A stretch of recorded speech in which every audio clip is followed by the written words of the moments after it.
नमस्कार, मैं कमल मिश्रा और आप देख रहे हैं भारत 19 एक्सप्रेस। समय हो चुका है देश की बड़ी खबरों का। शुरुआत करते हैं इस वक्त की सबसे बड़ी खबर के साथ। मुख्यमंत्री योगी आदित्यनाथ ने कहा कि डबल इंजन की सरकार गुंडागर्दी बिल्कुल बर्दाश्त नहीं करती। उन्होंने कहा कि अगर कोई रंग में भंग डालने या उपद्रव फैलाने की कोशिश करता है तो सरकार उससे कायदे और कानून के अनुसार सख्ती से निपटती है। योगी आदित्यनाथ ने कहा कि प्रदेश में कानून व्यवस्था से किसी भी तरह का समझौता बर्दाश्त नहीं किया जाएगा। पिछली सरकारों ने रुचि ली होती तो कुशीनगर का नौजवान पलायन नहीं करता। आज मैं कहता हूं, जब यूपी पुलिस की भर्ती होती है, उत्तर प्रदेश में पब्लिक सर्विस कमीशन की कोई परीक्षा होती है, परिणाम आता है और मैं नियुक्ति पत्र देता हूं लखनऊ में, तो मुझे प्रसन्नता होती है कि कुशीनगर का नौजवान भी नियुक्ति पत्र प्राप्त करता है। कुशीनगर का नौजवान भी सरकारी नौकरी में नियुक्ति पत्र प्राप्त करता है। अब निवेश केवल नोएडा और गाजियाबाद में नहीं होता है, कुशीनगर में भी होता है, गोरखपुर में भी होता है। बहनों और भाइयों, 2017 के पहले न नियत थी और न तत्कालीन सरकार की कोई नीति थी। जब सरकारें स्वयं पॉलिसी पैरालिसिस का शिकार हो तो पॉलिसी बनाएगी कैसे? यही तो होता था 17 के पहले। 17 के पहले इनके स्तर पर कोई पहल नहीं होती थी और इसीलिए निवेश में नहीं होता था, विकास के कार्य ठप पड़े हुए थे। गरीब के राशन पर, गरीब के स्वास्थ्य की सुविधा पर, गरीब की रोजगार पर इस सपाई गुंडे कब्जा करके एक गरीब को तबाह करते थे। लेकिन बहनों और भाइयों, अब मैं आपको आश्वस्त करने के लिए आया हूं। मेरठ के ललिता गौतम हत्याकांड में सपा प्रमुख अखिलेश यादव ने पीड़ित परिवार से मुलाकात कर 5 लाख रुपए की आर्थिक सहायता दी। उन्होंने परिजनों को न्याय की लड़ाई में हर संभव साथ देने का भरोसा दिया है, निष्पक्ष जांच और दोषियों पर सख्त कार्यवाही की मांग की है। साथ ही मेरठ कलेक्ट्रेट में हुए लाठीचार्ज की निंदा करते हुए इस मुद्दे को संसद में उठाने की बात भी कही।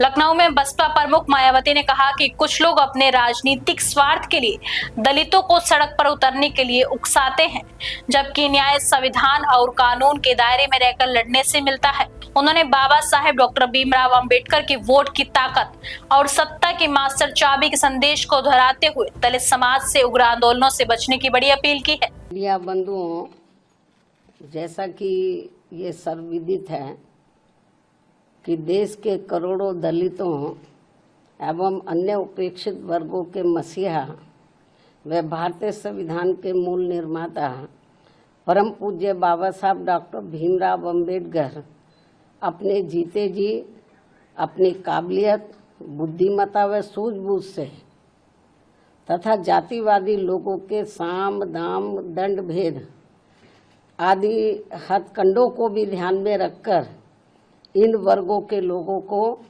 अपने पैरों पर खड़ा करने के लिए वोट की अति महत्वपूर्ण ताकत सहित अनेकों संवैधानिक और मूलभूत कानूनी अधिकार दिलाए हैं, जिनका लाभ लेने के लिए इन्हें केंद्र व राज्यों की भी राजनीतिक सत्ता की मास्टर चाबी खुद अपने हाथों में लेनी होगी, ये भी इन्होंने कहा था, जिस पर अमल करते हुए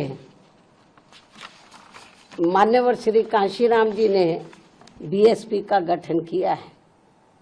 इसके साथ ही बाबा साहब अपने लोगों को सलाह के तौर पर ये भी कहते रहे हैं कि इन्हें किसी भी मामले में अपने ऊपर होने वाली जुल्म जाति के विरुद्ध लड़ाई कानून को अपने हाथ में लेकर नहीं बल्कि कानून के दायरे में रहकर करना है।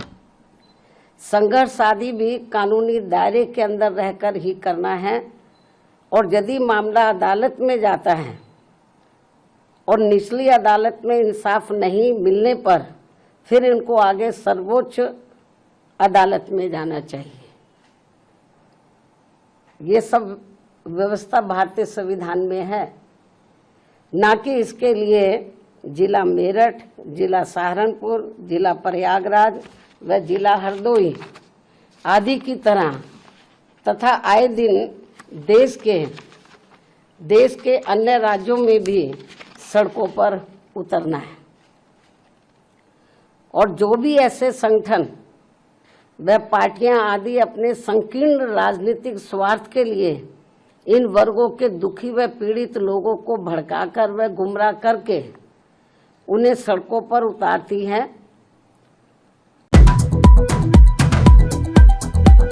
कुशीनगर एयरपोर्ट शुरू कराने की मांग को लेकर पूर्व विधायक अजय कुमार लल्लू पदयात्रा निकालकर मुख्यमंत्री को ज्ञापन देने जा रहे थे। तभी पुलिस ने उन्हें सैकड़ों कांग्रेस कार्यकर्ताओं के साथ हिरासत में ले लिया। गिरफ्तारी से पहले अजय लल्लू ने कहा कि मुख्यमंत्री जी झूठी और हवाई बातें करके आप कुशीनगर से नहीं जा सकते। कुशीनगर एयरपोर्ट क्यों नहीं चला, इसका जवाब आपको देना ही पड़ेगा। ना उड़ी प्लेन, ना चली ट्रेन और ना चली बंद चीनी मिल।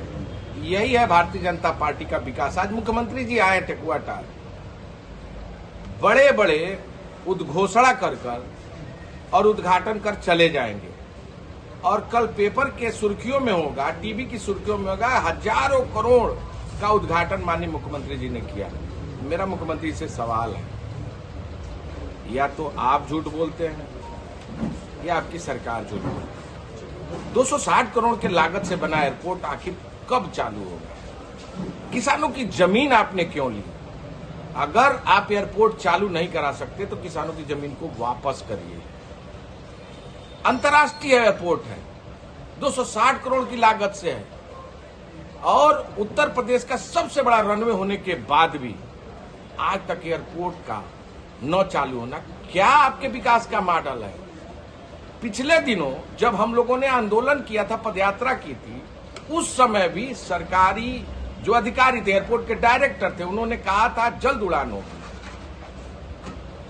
अंतर्राष्ट्रीय हवाई अड्डा होने के नाते विदेश में रहने वाले कतर, दोहा, सऊदी, दुबई रहने वाले जो कुशीनगर जनपद के लोग हैं, महाराजगंज जनपद के लोग हैं, देवरिया जनपद के लोग हैं, वो चाहते हैं कुशीनगर में फ्लाइट लैंड करे। कौन सी ऐसी मजबूरी है, कौन सी ऐसी व्यवस्था है कि बना बनाया एयरपोर्ट 10 साल से उपेक्षित है? यानी स्पष्ट है कि आप लोगों ने केवल स्ट्रक्चर खड़ा किया है, ढांचा खड़ा किया है, प्रचार का तंत्र खड़ा किया है, आपको उड़ान में कोई इंटरेस्ट नहीं। आप गोरखपुर के मुख्यमंत्री हैं कि उत्तर प्रदेश के मुख्यमंत्री? गोरखपुर में वायुसेना का जमीन लेकर आप एयरपोर्ट से उड़ान करा रहे हैं। नया एयरपोर्ट बनाने के लिए आपके पास धन है, लेकिन जो एयरपोर्ट बना हुआ है वहां से उड़ान कराने के लिए आपके पास कोई ढांचा, कोई सोच, कोई व्यवस्था नहीं है। वाराणसी के बड़ागांव थाना क्षेत्र स्थित सातो महुआ में देर रात अज्ञात वाहन की टक्कर से बाइक सवार विवेक जायसवाल की दर्दनाक मौत हो गई। हादसे के बाद हरुआ पुलिस चौकी के उप निरीक्षक के वर्मा ने घायल को हरुआ पीएससी अस्पताल में पहुंचाया, जहां डॉक्टरों ने उसे मृत घोषित कर दिया। पुलिस अज्ञात वाहन की तलाश में जुट चुकी है और मामले की जाँच की जा रही है।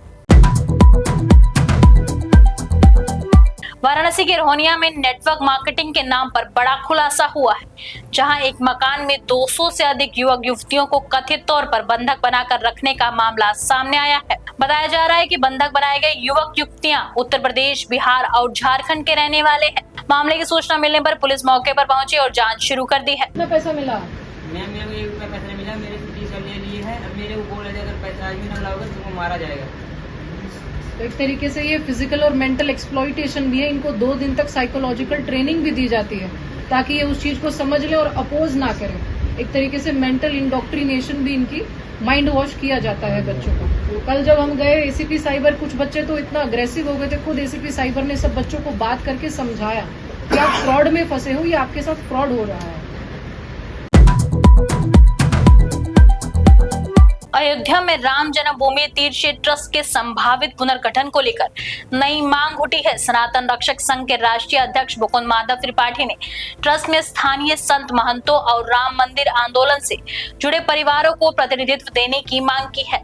इस संबंध में राष्ट्रपति, प्रधानमंत्री और मुख्यमंत्री योगी आदित्यनाथ को पत्र भी भेजा गया है।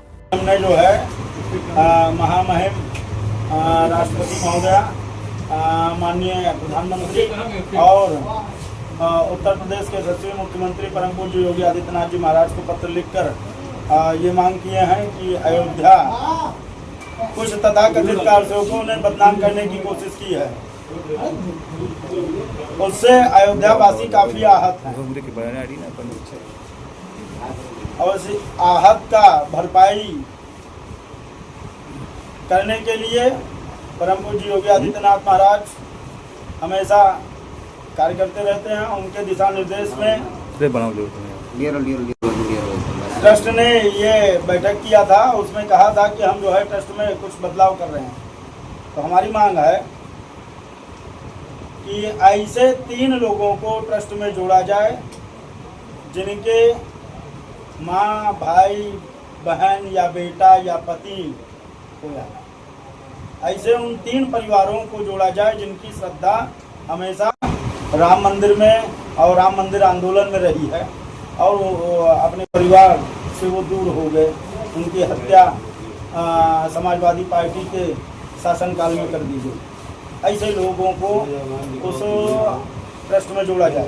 रही दूसरी बात, अयोध्या में कुछ संत ऐसे हैं जो राजनीति से दूर रहते हैं, जो भजन में और अपने शांत स्वभाव सज्जन व्यक्तित्व के कारण जाने जाते हैं, विद्वता में जाने जाते हैं। नंबर 1, ऐसे जो सरल और व्यक्तित्व के धनी भजनानंदी संत हैं, परम पूज्य महंत राम शरण दास जी महाराज, रंगमहल पीठाधीश्वर।